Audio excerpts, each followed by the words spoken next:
예, 목요일 묵상 시간입니다. 역사 속에는 하나님이 일하시는 증거가 확실하게 있다. 역사 속에는 하나님이 일하시는 증거가 확실하게 있다. 이런 제목으로 또 오늘 묵상 시작하겠습니다. 어제 우리는 예수님의 십자가와 그 성령의 강림으로 이제 비로소 이 땅에 세워진 교회가 처음부터 박해와 핍박 속에서도 참된 진리만을 지키며 성장해 가다가 거대한 이 로마 제국의 종교가 되는 그 처음 순간부터 그것을 유지하고 바르게 이어가야 될 사람, 황제의 그 개인적인 이 야욕과 탐욕으로 인해서, 그리고 그런 황제의 권력과 거대한 국가에 맞는 거대 종교를 만들고자 했던 그 종교 지도자들, 교회 리더들에 의해서 이게 처음부터 방향이 잘못 잡히고, 그래서 분명하게 하나님의 말씀의 가치를 따라가기 위해 지켜야 될 것들이 있음에도 불구하고 유야무야 좋은 게 아니냐는 식으로 시대의 흐름과 많은 사람들이 원하고 바라는 기대를 따라 하나님의 분명한 뜻을 이용하고자 하는 그런 역사가 어떻게 시작되는가라는 걸 우리가 살펴봤습니다. 그러니까 서로마 교회의 수장인 이 교황은 서로마 지역 사람들의 종교성을 이용해서 서로마 제국의 통치자들이 감당하지 못하고 무너진 그 국가 권력의 자리까지 꿰차게 되지만, 그러나 실질적으로 자신을 보호하고 인정받을 정치적 힘과 군사적 힘이 필요했다고 그랬죠. 근데 서로마 제국은 무너졌고 동로마 제국이 여전히 존재하고 있었지만 사실상 교황이 볼 때 자신의 뜻과는 전혀 맞지 않고 자신의 그런 자기 자신에게 유익이 되지 않았기 때문에 사실 동로마 제국과 연결을 끊을 수는 없었지만, 그럼에도 불구하고 이제 뭔가 이렇게 자기의 탐욕과 욕심에 따른 다른 목적을 생각하고 있었던 거죠. 그때 이제 유럽 지역 여기저기에서 우후죽순으로 등장하던 그 여러 게르만 족속들을 평정하면서 등장하는 프랑크족이 있었다고 그랬죠. 그래서 거기와 연결을 가지게 되는데, 이 프랑크 왕국은 뭐라고 그랬습니까? 다른 게르만 족속들과는 달리 예수님의 신성을 부인하던 그 아리우스파가 아니라 니케아 공의의 결정을 따라서 삼위일체의 교리를 따르는 이 정통파 이 가톨릭으로 개종을 하면서 결국 로마의 교황이 볼 때는 저건 같은 편이구나. 그러니까 같은 야만족인데도 저건 좀 뭔가 이렇게 말이 통할 수 있겠구나라는 거를 보여줬던 겁니다. 근데 이제 이런 사건 때문에 이제 결국에는 연결이 되는데, 이거에 대해서 동로마는 어차피 이미 서로마는 망한 상태인데도 불구하고 교회와 연결이 있으니까 동로마 황제는 이런 것 때문에 아주 격분을 하죠. 왜냐면 그쪽으로 연결이 돼버렸으니까. 하지만 서로마의 교황권은 지금까지 관계를 유지해왔던 결국 동로마 비잔틴 제국으로부터 완전히 등을 돌려버린 거고, 결국 이걸로 인해 끊어졌다고 봐도 되겠죠. 이거 완전히. 그래서 아주 자기에게 유익한 프랑크 제국 쪽으로 완전히 이제 선을 잡게 되는 겁니다. 그래서 그 당시 이 랑고바르드족, 그러니까 여기 어디냐면 지금 교황청 북쪽 지역을 말하거든요. 거기에 이제 있었던 족속들에게 위협을 당하고 시달려왔던 그 교황, 그때 이제 스테파노 2세였는데, 이 사람이 AD 754년에 그래서 결국 프랑크 왕국의 도움을 요청을 합니다. 754년이면 그때 이제 메로빙고 왕조의 클로비스 왕은 죽었고, 계속 이제 혼란 속에 있었던 그런 이 프랑크 왕국의 이제 여러 이 나라들 속에서 이제 프랑크 왕국의 궁제였던 피핀 3세가 교황과의 어떤 모종의 거래를 통해서 왕위에 오릅니다. 그래서 이제 카롤링고 왕조가 시작이 되거든요. 그래서 이 사람이 이탈리아 북부 지방의 랑고바르드족의 그 위협을 제거시켜주고 교황을 구해주고, 거기에다가 이제 이탈리아 북동부의 이 어떤 지역까지 이 지금 교황청에 있는 그 주변의 땅들을, 그 지역들을 결국 교황의 영토로 주면서 최초로 이제 교황의 영토가, 교황의 나라가 생기게 되는 겁니다. 사실 이렇게 행했던 피핀 이 사람의 목적은 과거 소로마 제국에 속하는 그 모든 땅의 통치권을 자기가 이제 안정적으로 가지려고, 그 당시 교황의 그 어떤 힘을 알고 있었으니까 그 종교적인 힘을 이용하려는 속셈에서 사실 이렇게 했던 거거든요. 그래서 이런 일을 통해서 이 피핀이 자신은 교황이 인정하는 이제 명실상부한 프랑크 왕국의 통치자라는 어떤 그런 그 위임을 받게 되고, 그러면서 이제 교황청이 인정하는 그런 카롤링고 왕조의 초대 왕이 되는 겁니다. 교황이 인정하는. 자, 그렇게 됐고, 그리고 이제 그 이후에 이제 그 아들이었던 카를로스 대제라는 사람이 아주 더 이제 굉장한 일을 하게 되죠. 이 샤를마뉴라고도 불리는 이 카롤루스 이 대제는 프랑크 왕국의 영토를 아주 최대로 확장을 하는 사람이었고요. 그리고 정복하는 지역마다 교회를 세우고 이 그리스도교로 개종하는 것을 강요했습니다. 그 이 사람은 이제 보통 유럽에서는 유럽의 아버지다라고 부르거든요. 이 사람이 이제 결국에 했던 일이 엄청나다는 거죠. 게르만 전통과 그리스도교 문화와 로마 문화를 하나로 융합하고 발전시켜서 사실 오늘날 우리가 보는 이 유럽의 기틀을 마련했다. 이렇게 보통 이제 얘기를 하거든요. 근데 어쨌든 전체 프랑크 왕국의 지배자로서 이 카를로스 집권 초기에는 좀 험난했죠. 그러니까 스페인 쪽이나, 그러니까 이베리아 반도 쪽이나 또 독일 동부의 그 작센 지방 같은 데서 반란이 있었기 때문에 어려운 시기를 겪게 되지만 먼저 이제 국내적으로 안정을 회복한 이 카를로스 같은 경우는 북쪽으로는 이제 그 작센 지역, 그 남동쪽으로는 헝가리 지역, 그리고 북부 이탈리아 지역에서는 아까 그 교황청을 자꾸 위협했던 뭐 그런 족속들, 랑고바르드족 또는 롬바드리아 이렇게도 부르는데 롬바르디아. 어쨌든 이 지역을 평정하면서 아주 영토를 최고로 넓히죠. 샤를마뉴의 이 전쟁에는요, 그리고 알프스 산맥을 넘어서 이탈리아에서 전쟁을 벌이는 경우가 여러 번 있었는데, 이 샤를마뉴가 이 사람이 그때마다 그 아버지 휘핀에 이어서 로마를 방문을 해서 교황에게 아주 예우를 다했습니다. 그러다가 이제 마침내 800년에, AD 800년에 교황 네오 3세의 손으로 이 성 베드로 선당에서 이 서로마 황제 그 황제관이 이 샤를마뉴 이 카롤루스 이 대제에게 이제 씌워지게 되는 거죠. 그러니까 이건 이제 프랑크와 로마 교회 양쪽, 그러니까 교황, 프랑크 이 왕과 그다음에 대제와 그다음에 로마 교회의 이 교황, 이 서로의 어떤 이해관계가 필요했기 때문에 이게 이런 일이 또 벌어진 거거든요. 그러니까 샤를마뉴는 사방에서 끊임없이 일어나는 그 침략과 반란을 억누르기에는 아무리 자기가 열심히 전쟁터를 누빈다고 해도 무력만으로는 한계가 느껴지는 거예요. 그래서 이 교회의 권위, 그러니까 그 모든 지역에 이미 카톨릭은 기본 종교가 돼 있었으니까 이런 교회의 권위와 그다음에 그래서 이제 옛 로마 제국의 어떤 그런 어떤 이 권위를 좀 이용하고 싶었던 거죠. 그러니까 이제 아버지 피핀과 같이 제국의 원활한 통치를 위해서 어떻게 한 거예요? 교황의 힘을 이용하려 했다 그 말입니다. 근데 그때 이제 서로마 교회는 726년 비잔틴 제국의 그 네오 3세가 어떤 명령을 내렸냐면 성상 파괴령을 내렸거든요. 그러니까 서로마 교황에게도 그리고 나서 서로마 교회 교황에게도 교회 안팎에 있는 모든 성화상을 다 없애라고 막 명령을 합니다.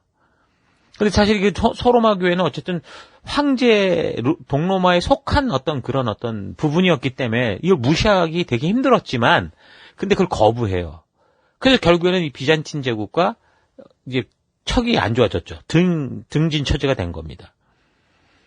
이 샤를마뉴 같은 사람은요, 굉장히 위대한 왕이었다고 하지만 사실 이 사람이 글을 읽지를 못했어요. 그러니까 그 시대 분위기가 아무리 뭐 이렇게 뭐 귀족 출신이라고 해도 글을 읽는 게 아니라 싸우고 뭐 죽이고 뺏고 이런 것만 배웠기 때문에 그 문맹이었단 말입니다. 그러니까 그 정도로 당시 서유럽 그 이 게르만 이 야만족들이 이제 다 퍼진 그 서유럽 사정상 이게 글로 말로 되는 게 아니거든요. 그러니까 예수나 성인들의 그림, 성상 이런 게 없이는 교회가 유지되기가 힘들었기 때문에 그런 성화상을 막 우상숭배라고 막 무조건 파괴하라고 하는 그 비잔틴 동로마 제국의 황제의 말을 쉽게 받아들일 수가 없었던 거였거든요. 뭐 사실 뭐 이 사건을 뭐 성경적으로 보자면 지금 동로마 황제가 주장하는 성상 파괴령은 사실 성경적이라고 볼 수 있어요. 그런데 서로마 교황은 이 게르만 야만족들로 구성된 서유럽 지역에서 이 성경 말씀으로는 뭔가 이 말씀만으로 가지고는 뭔가 미신적인 것에 이미 습관화되어 있는 이 야만인들, 이 사람들과 함께 교회를 유지할 수 없다고 생각했기 때문에 뭔가 자꾸 거기다가 이 신비한 걸 줘야 되잖아요. 그러니까 성상을 만들고 성인들의 그림을 주고 이런 것들을 포기할 수 없었던 거예요. 그러니까 성상 파괴령을 내린 그래서 비잔틴 제국의 황제 같은 경우도 사실 이 사람이 그걸 어떻게 알게 됐냐면 이슬람과 전쟁을 하다가 어디 그들의 모스크를 뺏었는데 봤더니 거기는 아무것도 없는 거야. 그들의 모스크, 이슬람의 모스크는 뭐 교회와 마찬가지잖아요. 기독교의 교회당과 마찬가지인데, 기독교 교회당은 뭐 엄청난 뭐 형상의 숭상, 뭐 어떤 뭐 이런 꽉 차 있는데 아무것도 없는 걸 보면서, 그래, 그 하나님이 사실 성경에서 그 아무나 만들지 말라고 그랬는데 왜 이랬지? 그러면서 이제 그 명령을 내려버린 거예요. 근데 사실 이게 성경의 가치를 바르게 알아서 행한 것인지 그건 잘 모르겠는데 어쨌든 그런 명령을 내리고 동로마 제국 같은 경우도 사실 그 명령을 내렸을 때 교회에 있는 많은 사람들이 반대를 했었음에도 그게 이제 힘인 거야. 황제가 교황이니까 그 힘을 가지고 그냥 밀어붙이니까 동로마 교회는 그런 식으로 이제 성상이나 이런 것들 다 없애기 시작했는데 불만을 가지면서도 소로마 교회 같은 경우도 그렇게 명령을 하니까 소로마 교회 교황 같은 경우는 이건 미개한 사람들을 가지고는 도저히 이걸 다 없애가지고서는 완전히 이 지역이 완전히 뒤집어 엎어질 것 같으니까 결국은 이제 반대를 한 거죠. 근데 사실 잘 보면 둘 다 분명한 거는 진정한 하나님의 말씀, 그 뜻을 알고 정말 그렇게 어떤 다윗과 같이 그 어떤 그런 새로운 어떤 종교 개혁을 통해 하나님의 말씀대로 가고자 하는 그런 의도가 아니라 자신들의 목적, 자신의 목적, 자기의 통치에 유리한 그런 방법을 유지하기 위해서 그런 일을 하라고도 하고 또 거부하기도 하고 그랬다라는 겁니다. 자, 그래서 어찌됐든 동로마 비잔틴 제국의 황제요 교황이 막 요구하는 성상 파괴령을 거절한 이 서로마 교회는 어떻게 되겠습니까? 곧바로 이제 정치적 고립이 되고 탄압의 대상이 되는 거죠. 그래서 이 비잔틴 동로마 제국의 황제가 그 로마 북쪽에 있는 그 롬바르드, 그러니까 랑고바르드족이 있었다 그러잖아요. 거기를 막 이제 자극을 줘가지고 교황령을 막 공격하게 하는 거예요. 그러니까 이제 그게 그 북쪽에서 위협을 계속 받게 되고 또 로마 그 지역 교회 안에 또 비잔틴 계열의 성직자들이 거기 또 이제 같이 목회를 하고 그런 사람도 있었는데 이런 사람들을 자꾸 부추겨가지고서 계속 이제 이 서로마 교황을 괴롭게 하는 그런 음모를 꾸미게 했거든요.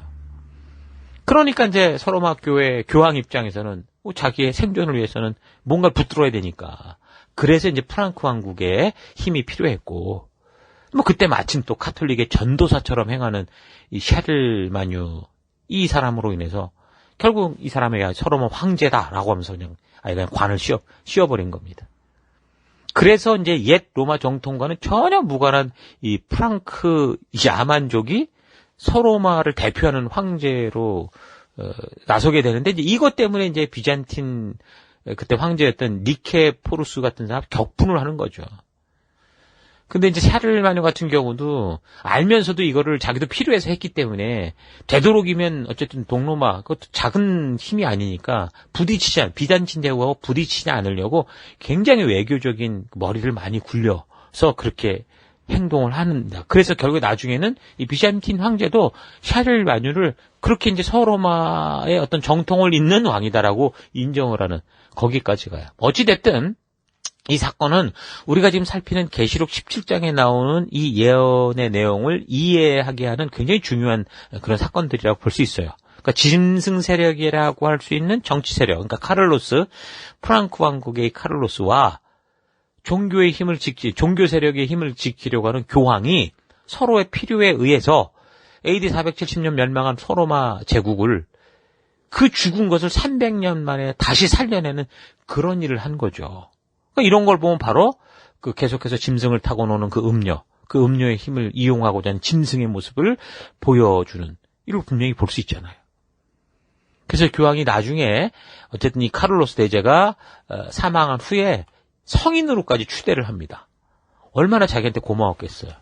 그래서 교황 자신도 그래서 동로마 교회보다 자신의 그 이 서로마 교회 이 교회가 더 정통성이 있다라는 거를 과시하는. 근데 결국 모든 걸 다 그런 식으로 자기가 가진 이 권세와 이 힘과 이런 것들 기득권을 지키려고 하는 그런 짓을 한 겁니다. 그래서 결국 서로마 교회는 이제 동로마 제국과 완전히 이제 결별되는 그런 상태가 되는 거죠.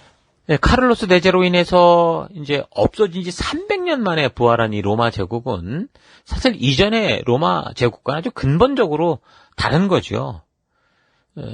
하지만 이제 이렇게 보자면 어쨌든 로마 제국식 정치 체제든 지금 다시 부활한 근본적으로 과거 로마와도 다른 그러나 로마라고 불리는 이 프랑크 제국의 뭐 정치 체제든 결국 뭐예요? 하나님의 말씀대로 살아가는 그런 말씀을 추구하는 나라, 하나님 준 사명을 따라가는 나라가 아니라 결국은 권세를 진 자들의 욕심과 이익을 위해서 종교를 이용하는 식의, 이거는 똑같아요. 로마 제국이든 프랑크 제국이든 결국 똑같더라 그 말입니다. 자, 그런 식으로 해서 이제 역사가 흘러가요. 그래서 이제 카롤루스 대제도 결국 죽죠. 그리고 그 이후에 이제 프랑크 제국이 분열이 되는데, 그래서 굉장히 복잡한 역사가 전개되지만, 어쨌든 AD 962년에 동프랑크의 오토 1세라는 황제가, 그때 교황 요한 12세로부터 이제 또다시 이 카롤루스 대제와 같이 황제의 지위, 그거를 받게 됩니다.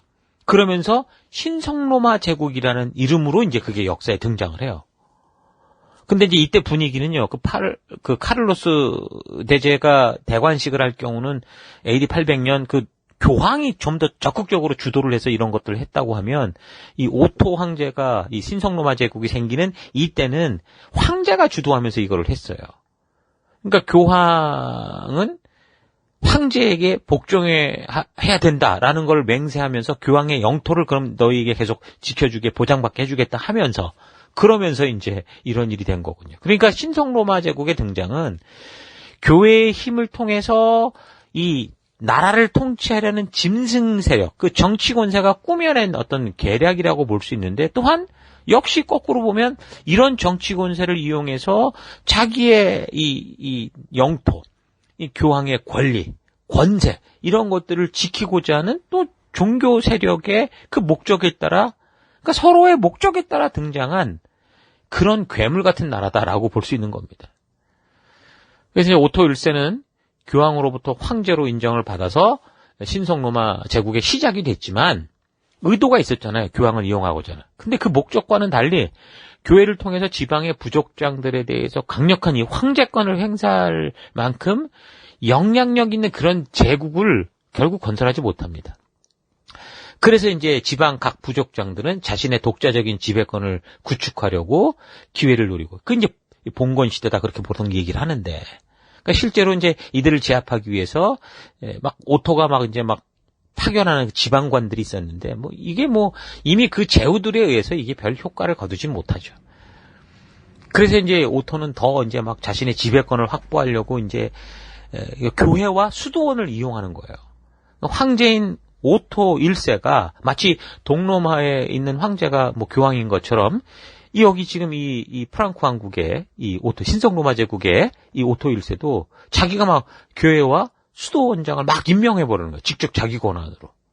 그래서 이제 막 지방에 대한 자신의 통치 이권을 실현하려고 그렇게 이제 막 아무튼 여러 가지 일을 했으나 그게 잘 되지는 않았던 거예요. 그러니까 결국 뭐라는 거예요? 계속해서 정치 세력과 종교 세력, 그러니까 짐승 세력과 음녀가 자신들의 이 기득권, 권력, 권세를 유지하기 위해서, 그래서 이제 자기 밑에는 모든 결국은 하나님이 창조하신 모든 백성을 자기들 마음대로 통치하고 막 짓밟고 뭔가 여기서 자기가 왕처럼 군림하려고 하는 그런 짓들을 계속했던 이런 모습을 우리가 볼 수 있는 겁니다.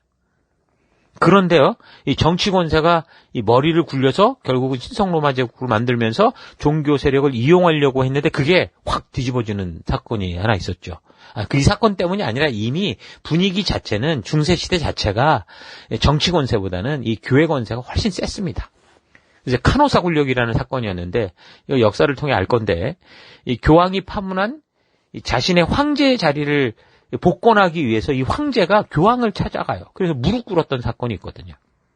그러니까 이걸 볼 때 짐승 세력, 정치 세력이 결국 서로 뭐 종교 세력을 이용해서 막 모든 우위를 가지려고 했다가 오히려 그 시대 서로마에서는 종교 세력의 권세, 이 교황의 권위가 제국의 권세, 그러니까 짐승의 권세보다 더 높은 위치에 있다라는 것을 그냥 온 세계에 알게 하는 그런 상황이 됐다라는 거죠. 그러니까 이런 걸 딱 보면 계속 지금 여러 사건을 여러분 잘 볼 때마다 딱 짐승을 탄 여자의 모습, 엎치락뒤치락하는 이런 것들을 여러분들이 충분히 상상할 수 있을 겁니다. 자, 그러니까 지금까지 역사적인 사건들을 살펴보았는데, 지금까지 살핀 역사적인 사건들을요, 9절에 나오는 내용에 좀 적용을 해보겠습니다. 17장 9절에 뭐라고 합니까?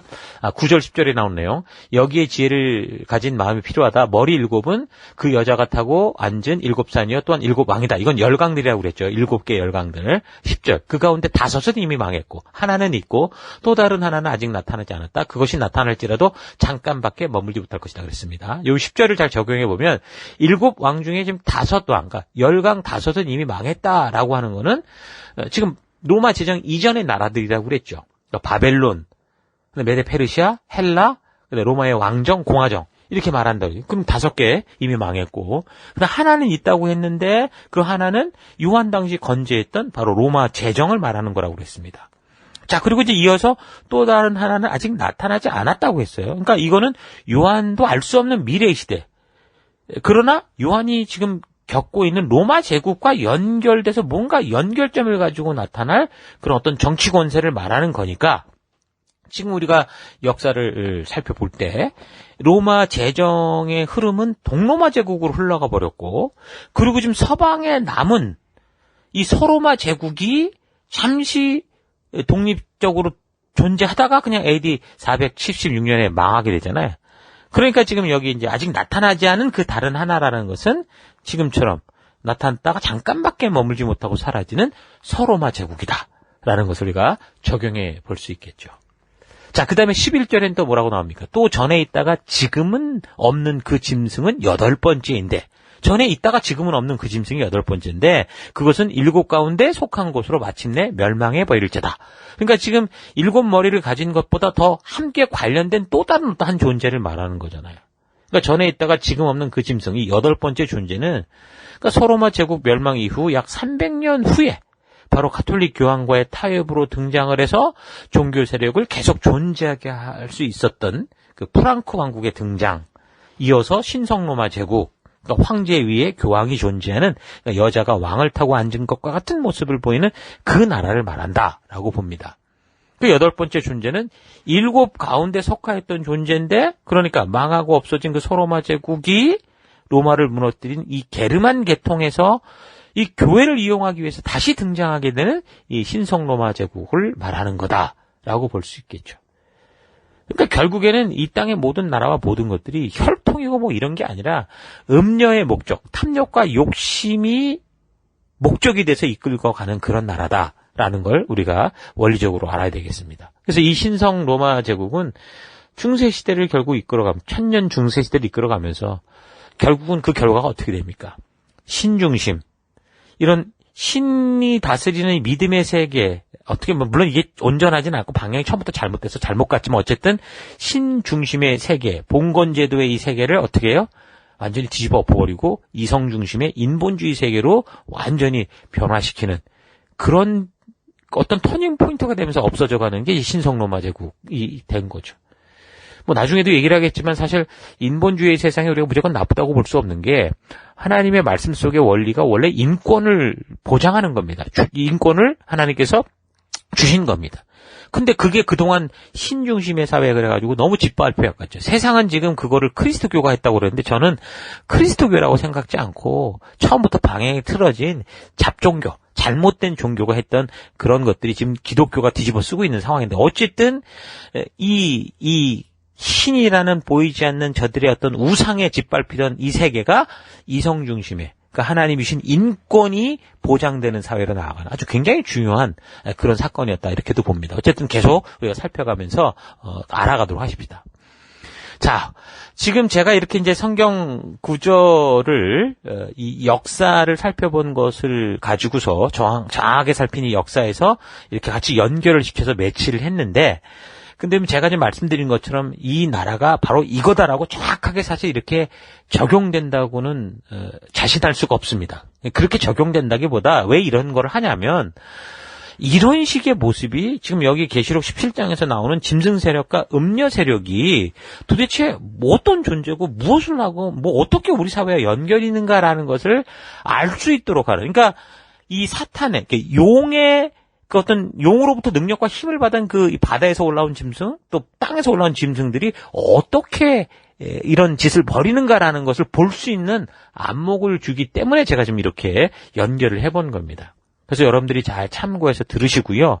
그 다음에 각자 여러분 나름대로 제가 가이드한 이 길을 따라서 여러분들도 또 역사를 충분히 되돌아보시고 성경도 연구해 보시면서 좀 더 바르고 온전하게 보이는 적용들이 있다면 우리가 함께 나누고 그렇게 더 우리가 풍성한 주님의 뜻을 알아가는 그런 시간들로 만들어갈 수 있기를 바랍니다.